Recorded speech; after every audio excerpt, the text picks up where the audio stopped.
Hi, everyone. It's a minute before 5 on Monday. It was really an interesting day. This is your closing comment. It's video number 403. And again, I remind you, please hit that subscribe button. Okay, so uh, it was interesting in that the Dow was never up and the NASDAQ was never down. And the S&P was both.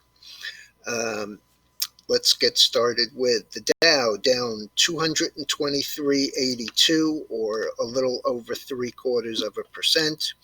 The NASDAQ, another new closing high, up 79.83 or 0.68%. The S&P, which made a new intraday high, closed down $7.70, so 0.22%.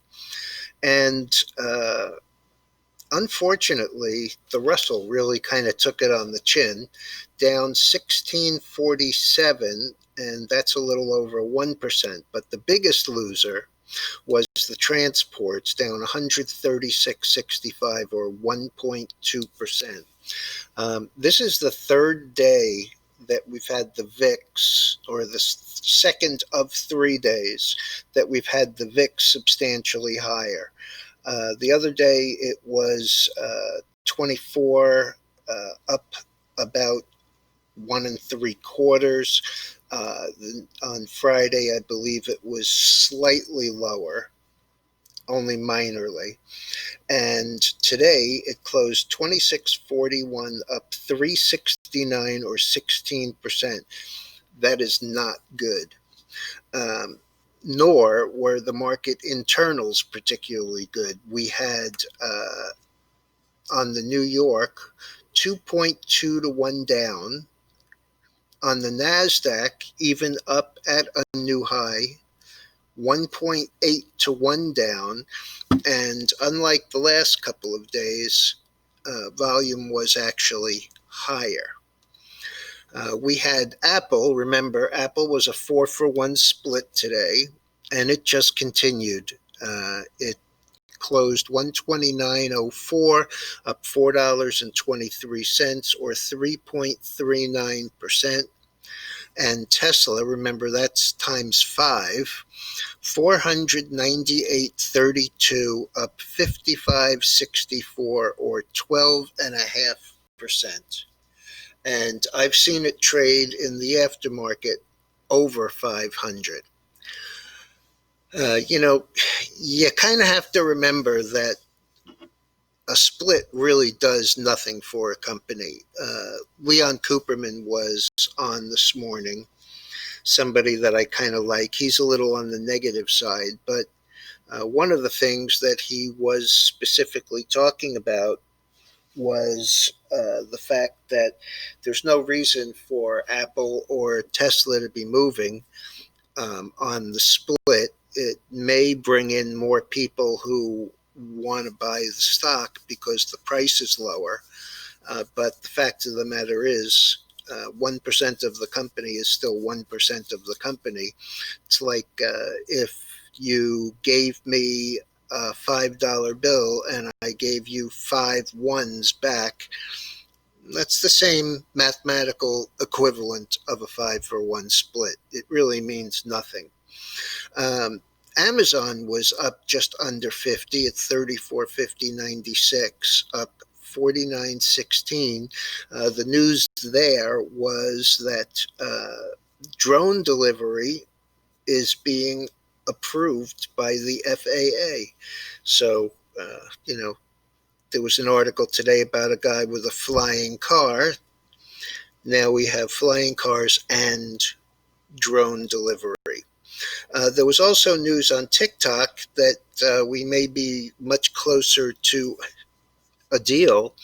But the fact of the matter was the 3 front runners were all down.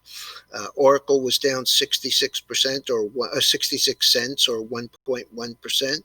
Microsoft was down $3.38 or 1.5%. And Walmart, which traded as low as 135 this morning. Managed to close at 138.85, but that was still down 1.45%. In any event, as I said, it was a really strange day. Now, tomorrow we have ISM manufacturing, and we also have consumer spending. So those are usually pretty market moving. Zoom had earnings after the close, and the stock is just ripping higher. The numbers were knockout numbers. They were expecting a gain of 45 cents in earnings, and they reported 92 cents. Revenues were massively up, both quarter over quarter and several 100% year over year. The stock, which was trading at $325 at the close, is currently trading $354, up another 29%. Okay, so just so you know, the month is now over, and this has been the best August since 1986.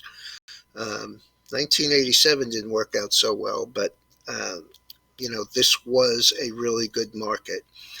And this market this year has been anything but typical. August is usually a soft month. September, which we start tomorrow, in election years is generally down, especially when the incumbent is doing poorly, which our incumbent is.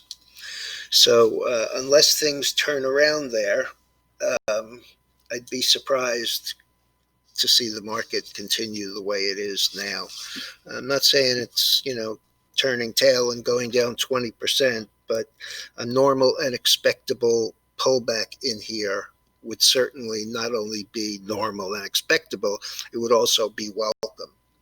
Okay, so in last night's letter, I mentioned that I thought that the natural gas, which I think is going to move continuously higher, might have a pullback today after closing yesterday or Friday at 265. We traded all the way down to 249.70, and I would call that a meaningful pullback.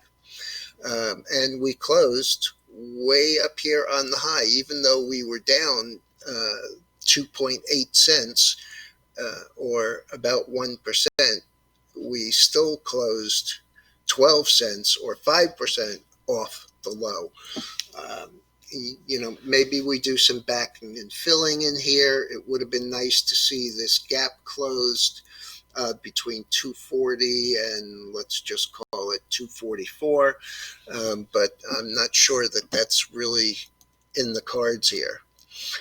As far as the other markets, we had the oil higher this morning, actually traded close to 43.60 early, and then it came down and closed, on the low or near the low.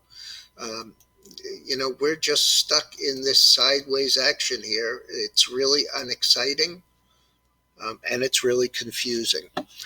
As far as the precious metals, we had gold slightly higher, $1.30. It was up as high as 1985, so it was up around $10. It was as low as 1962, which is about $10 lower than where it is. So it's just mid-range, down about $1. It's changing here because this is the electronic session.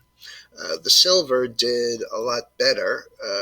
It's up 64 cents, and on a percentage basis, it's much more substantial. And the fact is, it's up near the high and is breaking out of this area. The trend line here would be the same, pretty close to the same trend line that I drew on the gold chart, but the silver is already breaking out. So we'll see if the silver drags this up or whether the gold drags the silver down. I also did a special piece on lumber in the weekly letter on a historic basis, and it closed on the low down 19 after at 747 and a half after trading 859 last week. And just one more, I'm going to show you the coffee, which I also wrote up over the weekend, and it looks pretty good. Looks like it may be breaking out again to the upside. It's a little bit more fruitful, and for you to see it on the weekly, we've been in this 30 area. This is 3065. This is 2890. Today's high is 3020. But this is the highest close since it came down from $1.42. So I'm still pretty bullish on this, still using the ETNJO as a proxy for it. All right, everyone. Hope you had a profitable day, and I'll be back in the morning. By the way, I'll have the information in the morning. I'll be doing the radio show again, and I have a guest who I think you would really enjoy. He's probably the best commodity and gold trader that I know. So I'll give you the call-in information if you want to ask questions. And of course, I'll post the link to the audio version after the show. Don't forget to subscribe.